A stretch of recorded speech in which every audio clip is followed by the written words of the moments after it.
Saudara-saudara, saya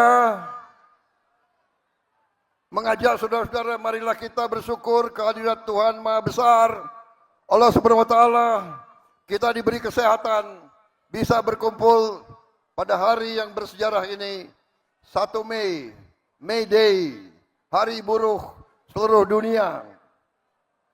Saudara-saudara, hari ini adalah hari perjuangan kaum buruh. Saudara-saudara, saya ucapan terima kasih atas undangan kepada saya untuk hadir hari ini bersama saudara-saudara sekalian. Ini kehormatan bagi saya. Terima kasih. Saya merasa bahwa kaum buruh selalu mendukung saya sekian kali, dan saya merasa jadi presiden karena dukungan kaum buruh,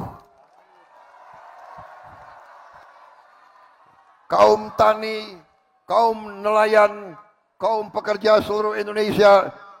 Dan saya bertekad, saya bersumpah untuk berjuang untuk kepentingan seluruh rakyat Indonesia, dan terutama mereka-mereka yang hidupnya masih sulit. Itu adalah tugas saya, itu adalah tugas pemerintah yang saya pimpin, dan itu adalah tekad kami. Kami tidak akan gentar, kami tidak akan menyerah, kami tidak akan ragu-ragu untuk membela kepentingan rakyat Indonesia.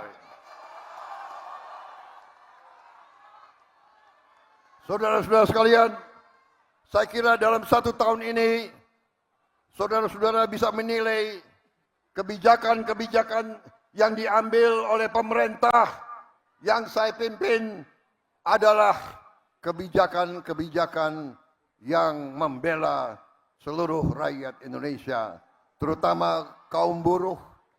Saudara-saudara, kita telah mengangkat Ibu Marsinah sebagai pahlawan nasional. Dan bulan ini juga saya akan berangkat ke desa Nglundo, Nganjuk, Jawa Timur untuk meresmikan Museum Perjuangan Buruh yang diberi nama Museum Marsinah. Saudara-saudara, hari ini saya bisa melaporkan kepada saudara-saudara bahwa kita telah mensahkan Undang-Undang Perlindungan Pekerja Rumah Tangga.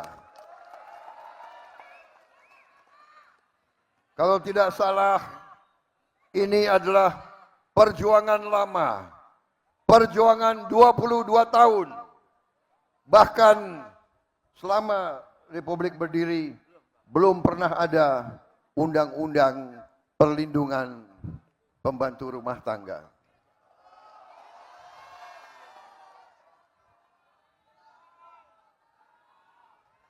Undang-undang perlindungan pekerja rumah tangga belum pernah ada. Selama ini pekerja-pekerja rumah tangga entah dibayar upah berapa, tidak jelas. Sekarang pertama kali dalam sejarah NKRI kita sahkan Undang-Undang Perlindungan Pekerja Rumah Tangga.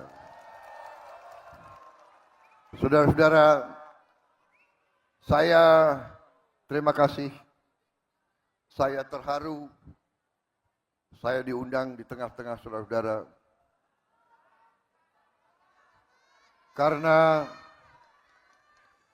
Karena saya menyadari, saya merasakan, dan saya menghormati perjuangan saudara-saudara. Seorang yang bekerja dengan badannya, dengan keringatnya, dengan tangannya adalah seorang yang mulia, seorang bekerja dengan halal, seorang berjuang untuk anaknya, untuk istrinya. Tiap hari seorang yang bekerja dengan jujur. Pengalaman saya, para pekerja, para petani, para nelayan, justru yang hidupnya susah, mereka adalah orang-orang yang jujur, orang-orang yang ikhlas. Yang saya sedih, orang semakin tinggi pangkat, banyak yang semakin nggak jelas.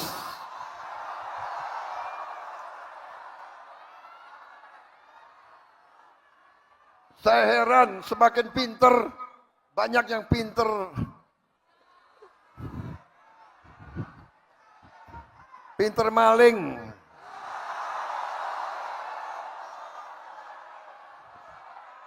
Nggak habis pikir aku, nggak habis pikir.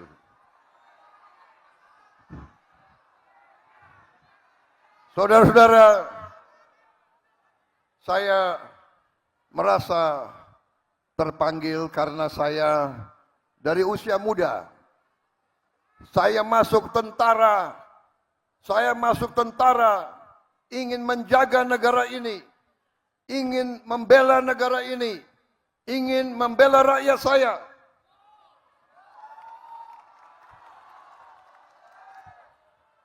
Tapi saya kaget begitu saya pensiun, saya lihat kok rakyat saya masih banyak yang susah.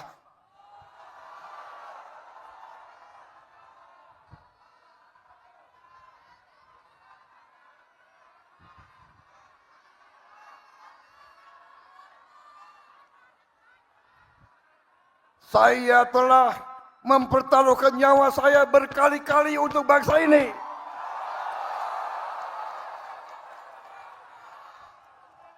Tapi saya melihat banyak elit-elit yang curi uang rakyat.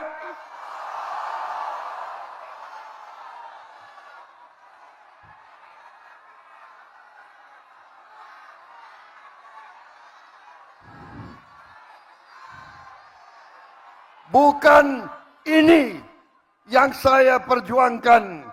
Bukan negara yang dirampok oleh maling-maling, saya tidak rela. Saya tidak rela ada anak-anak Indonesia yang lapar. Saya tidak rela ada ibu-ibu yang tidak bisa memberi susu untuk anaknya.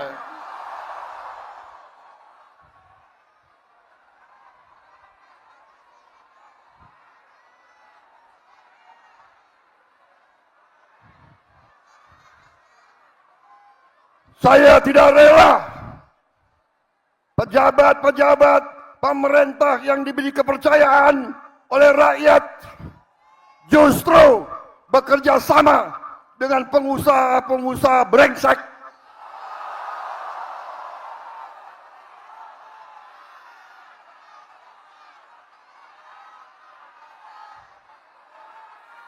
Dengan pengusaha-pengusaha serakah.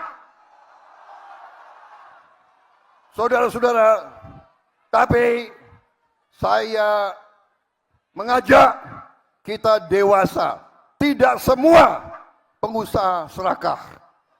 Banyak yang bekerja dengan baik. Banyak kita butuh mereka supaya ekonomi hidup. Jangan kita benci sama orang kaya. Tapi kalau kayanya ngerampok,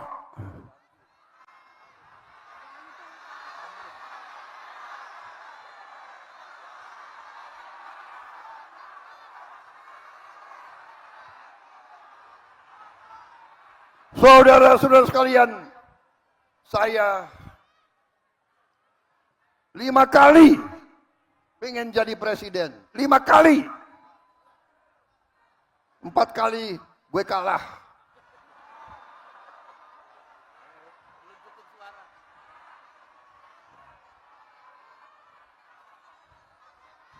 Tapi saya merasa buruh tani dan nelayan selalu bersama saya, saudara-saudara.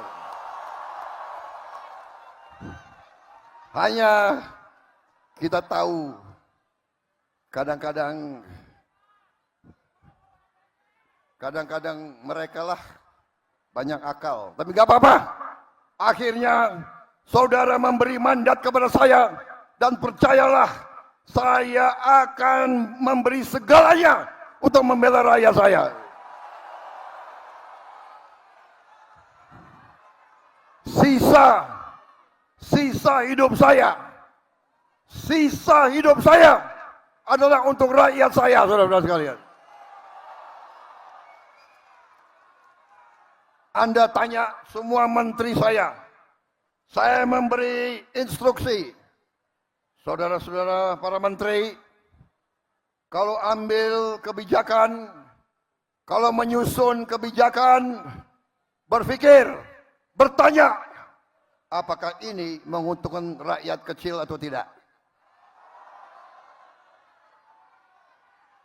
Kalau menguntungkan rakyat kecil, laksanakan. Itu sudah benar. Nggak usah ragu-ragu. Saudara-saudara sekalian, bagaimana ini ada pidato yang bagus sudah disiapkan? Perlu saya bacakan?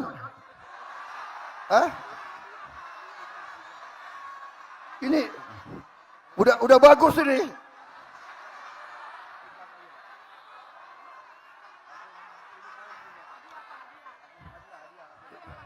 Saudara-saudara sekalian, saya ingin menggambarkan bahwa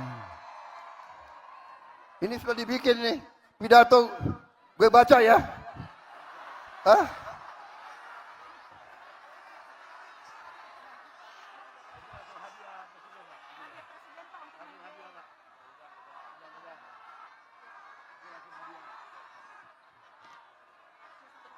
Saudara-saudara sekalian,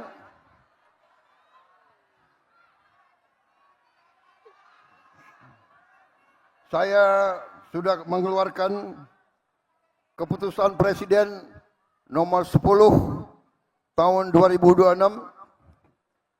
tentang pembentukan Satuan Tugas Mitigasi Pemutusan Hubungan Kerja dan Kesejahteraan Buruh.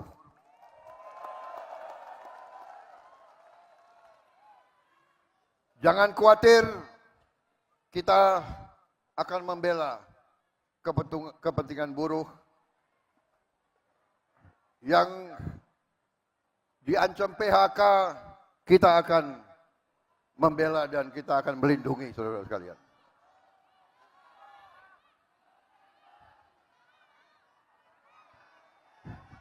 Kalau ada pengusaha yang menyerah, jangan khawatir, negara kita kuat. Negara kita akan mengambil alih. Negara kita akan membela rakyat Indonesia. Jangan khawatir.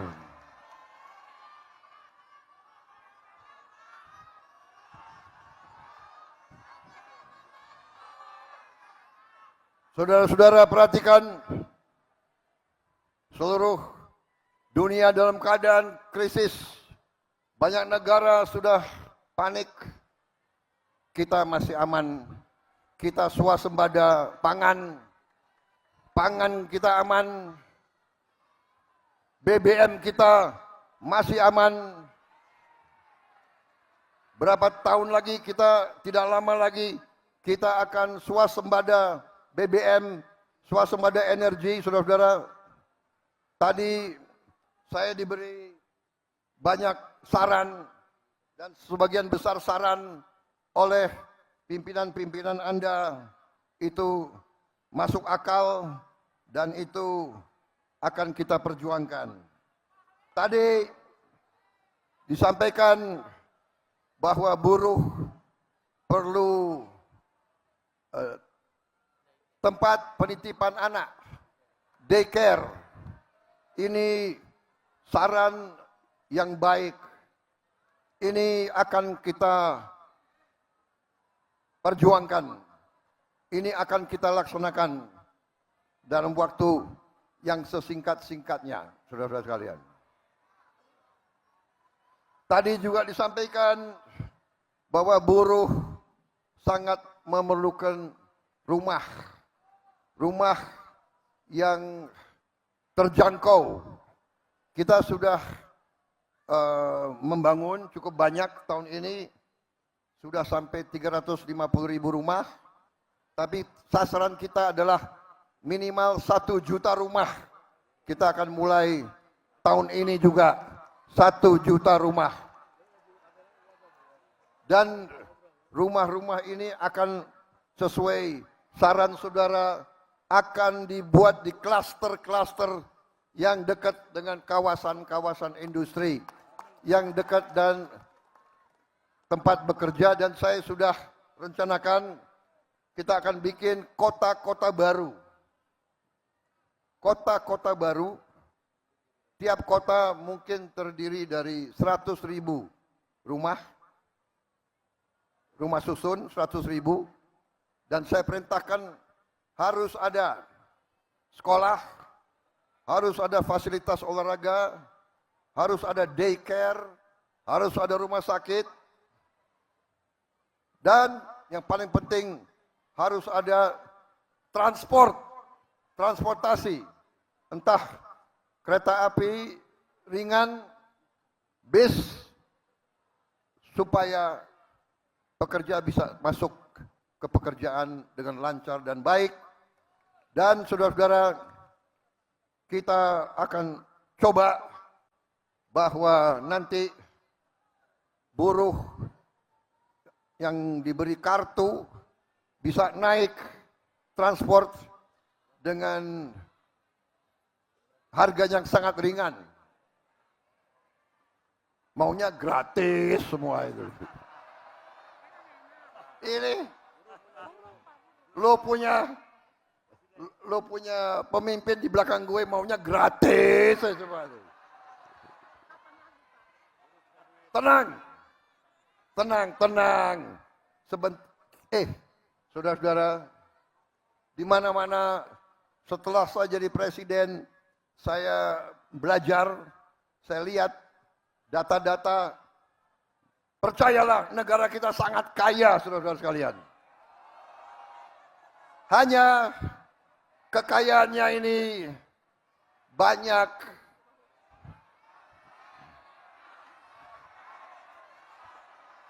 banyak dicolong.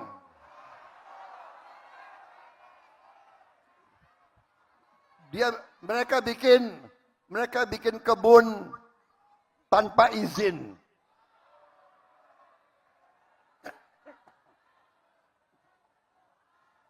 Banyak bikin tambang tanpa izin. Aku sudah ambil alih itu semua, saudara-saudara sekalian. Sampai hari ini sudah hampir 5 juta hektar yang kita kuasai kembali ke rakyat. Perhitungan saya sampai akhir 2026 kita akan kuasai kembali sampai 8 juta hektar. Dan kita sudah tutup ribuan tambang ilegal, ribuan. Dan ini kita akan kelola, dan ini nanti akan kita kuasai semua, dan itu nanti untuk kemakmuran seluruh rakyat Indonesia. Saudara-saudara,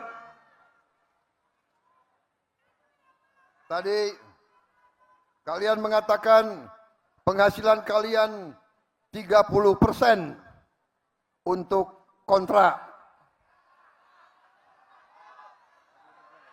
Berapa?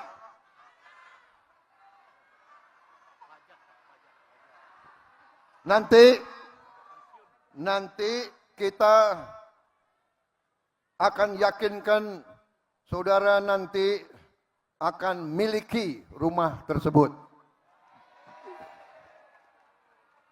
Jadi yang tadi 30% untuk kontrak, kita kita kurangi, itu adalah untuk kau cicil rumahmu sendiri. Cicilnya kalau bisa 20 tahun, kalau nggak bisa 20 tahun, 25 tahun,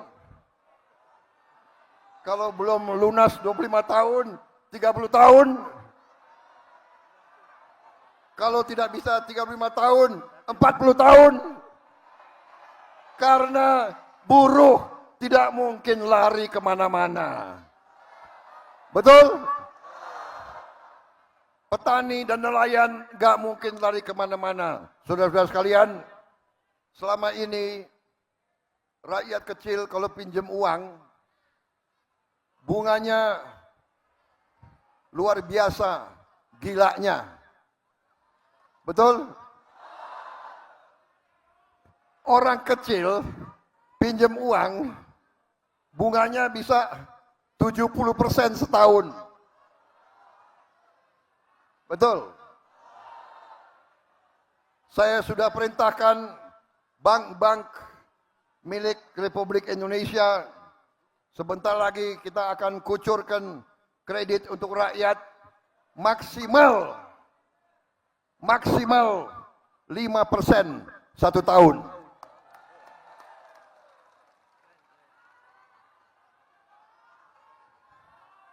Saudara-saudara, ojol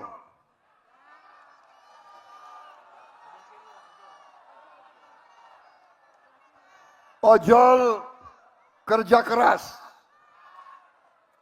ojol mempertaruhkan jiwanya tiap hari, ojol aplikator perusahaan minta disetor 20%.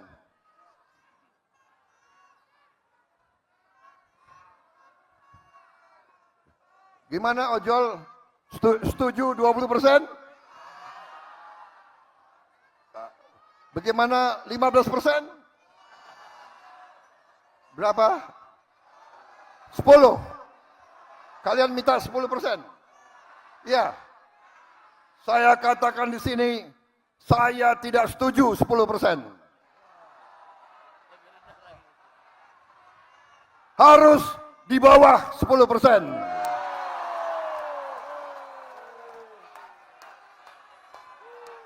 Enak aja. Lo yang keringat, dia yang dapat duit. Sorry aja. Kalau nggak mau ikut kita, nggak usah berusaha di Indonesia.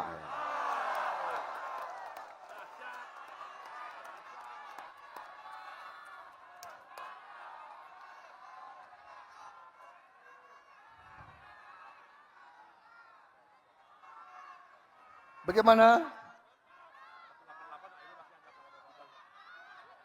Sudah cukup? Sudah bosan? Masa nggak bosan dengar pidato?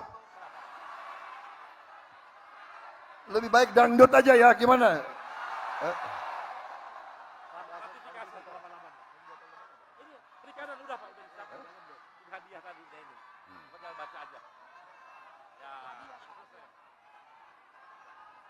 Saudara-saudara sekalian, ada satu lagi hadiah untuk buruh.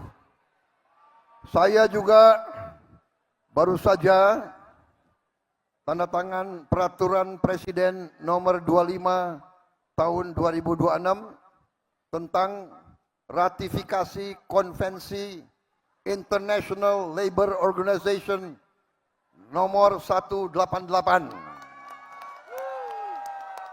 untuk memastikan perlindungan dan kesejahteraan bagi awak kapal perikanan. Dan kita tahun ini akan meresmikan 1.386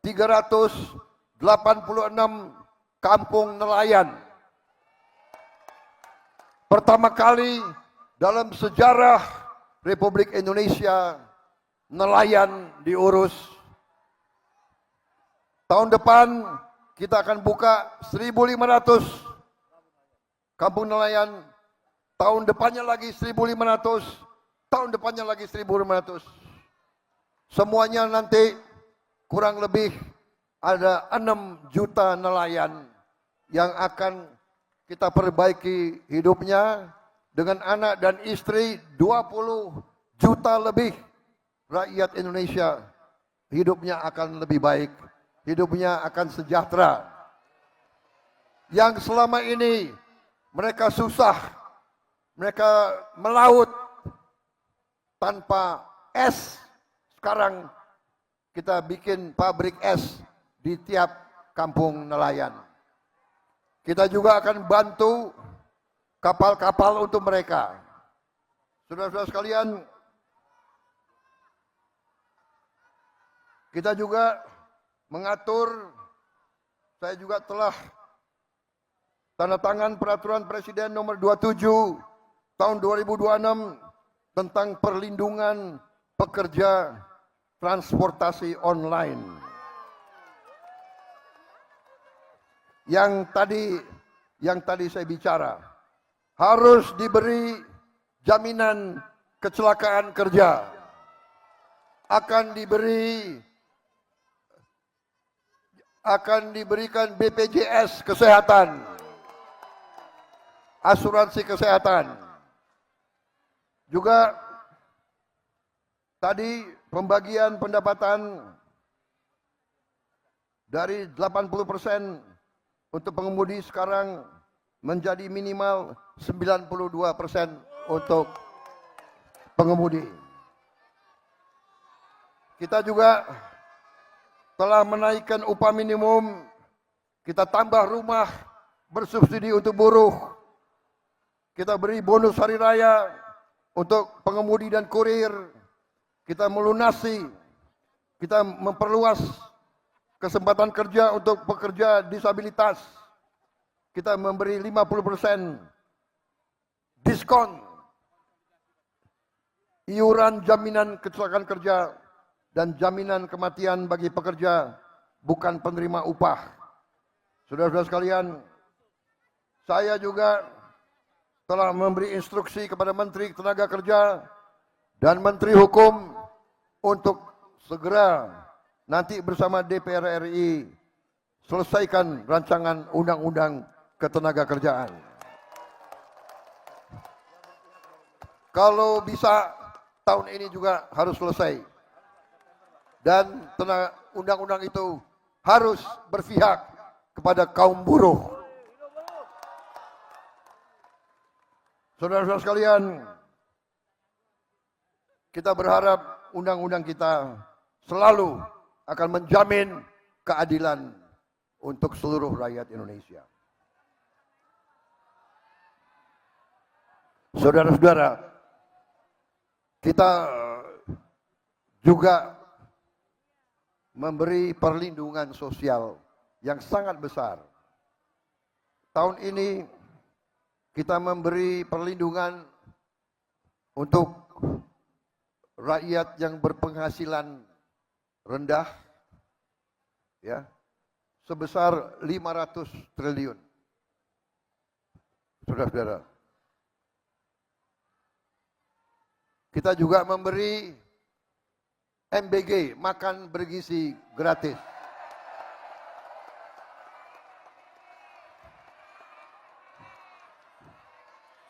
Saya bertanya kepada saudara-saudara, MBG bermanfaat atau tidak?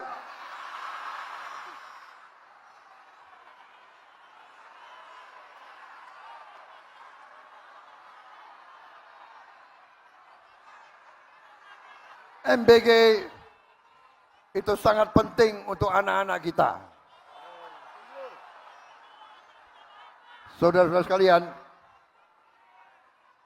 anak-anak kita banyak yang mengalami kurang gizi. Badannya kecil, selnya tidak berkembang. Ya. Dengan MBG, ekonomi kita hidup di mana-mana, saudara-saudara sekalian. Ya, Rakyat butuh telur, rakyat butuh daging, rakyat butuh sayur, susu, ikan, ekonomi kita hidup, petani-petani kita dapat penghasilan. Saudara-saudara sekalian, uang ini semua beredar, Indonesia tambah kuat, Indonesia tambah sejahtera, saudara-saudara sekalian. Kita juga, saya perintahkan tadi, sudah saya umumkan, kita akan membangun 1 juta rumah. Dan kita akan berjuang, segera kita bangun 1 juta rumah ini. Ini juga nanti akan menghasilkan pekerjaan yang banyak. Bayangkan, 1 rumah membutuhkan 5 orang bekerja. Berarti tiap tahun mungkin kita bisa menciptakan jutaan lapangan kerja. Saudara-saudara sekalian, saya kira cukup sekian dari saya. Selamat berjuang, selamat bekerja. Hidup buruh, hidup rakyat.